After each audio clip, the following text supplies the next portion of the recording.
بسم اللہ الرحمن الرحیم۔ آج جو ریلی کا اہتمام کیا گیا ہے، یہ ثانیہ اسلام آباد کے شہداء کے ورثاء کے ساتھ اظہار یکجہتی، ہم ان کے دکھ میں برابر کے شریک ہیں اور دعا گو ہیں کہ جو اس میں مضروب ہیں وہ جلد اللہ تعالیٰ انہیں صحت یابی عطا فرمائے۔ ایسے انسانیت سوز واقعات جو دہشت گردی کوفہ کی مسجد سے شروع ہو کر ترالی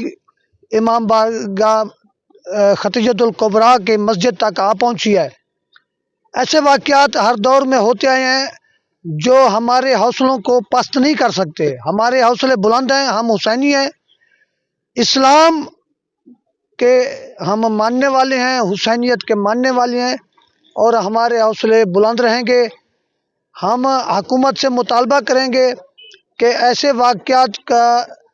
سرکوبی کے لیے وہ وقت سے پہلے انتظام کیا کریں، اور جو یہ واقعات ہوئے ہیں ان کے ذمہ داران کو ہم اپنی فوج اور اداروں سے پر امید ہیں کہ ایسے واقعات کے جو بھی ذمہ داران ہیں ان کو کافر کردار تک پہنچائیں گے۔